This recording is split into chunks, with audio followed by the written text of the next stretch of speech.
আমি যেটি বলতে চাইছি যে বর্তমান যুগে বর্তমান সময়ে সোশ্যাল মিডিয়াকে ভিত্তি করে অর্থাৎ কিনা মোবাইলকে ভিত্তি করে কত কিছুই না দেখা যাচ্ছে, কত কিছুই না করছে মানুষ ভাইরাল হওয়ার জন্য।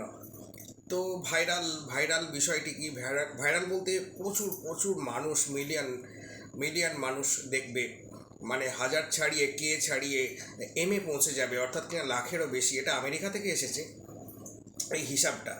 তো আমি হিসাবের কথা বলছি। তো সুতরাং ভাইরাল বলতে অনেক অনেক মানুষ দেখবে আমি যেটা মোবাইলে শেয়ার করব, সেটা হতে পারে ছবি, সেটা হতে পারে ভিডিও, সেটা অনেক মানুষ দেখবে এবং শেয়ারও করবে, তার সাথে সাথে লাইকও পাবে এবং ডিসলাইকেরও অপশন থাকে। আমি জানি না, প্রচুর মানুষ পছন্দ করে।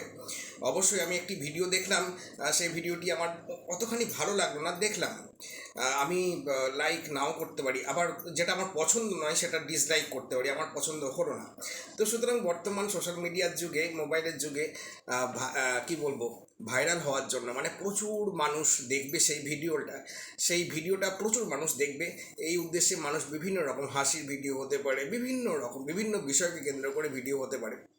তো এবং কার্টুন দেখা যায় অনেক সময়, দেওয়ালে দেখা যায় বা বইতে আসে কার্টুনও, অনেক বড় বড় মানুষ চলে আসে কার্টুনে এবং লেখার মধ্যেও থাকে, এবং কতখানি যেতে পারে সেটা আমি বলতে পারবো না, আমার ধারণা নেই। এবং ভিডিওতেও কতখানি যেতে পারে সেটা অবশ্যই একটা ব্যক্তিগত বিষয় থাকে, যে এটা কি আমি করতে পারি। আহ, নিজের নিজের নিজেকে নিজেকে প্রশ্ন অনেক সময় করা যেতে পারে যে কতখানি আমি যেতে পারি, বা ছবি। তো সুতরাং ভাইরাল হওয়ার জন্য প্রচুর প্রচুর মানুষ দেখবে, এটা এটা নিয়ে একটা বিতর্ক তৈরি হবে, এই জন্য অনেক সময় হয় ছবি থেকে শুরু করে ভিডিও থেকে শুরু করে ভাইরাল হওয়ার জন্য অনেক অনেক মানুষ দেখবে। যেরকম সুপার ডুপার হিট সিনেমা, তো সিনেমা তো এখন হল বন্ধ হয়ে গেছে। তো সেই রকমই বিষয় একটা ভিডিও মোবাইলের, যে সোশ্যাল মিডিয়ার ভাইরাল বিষয়টা।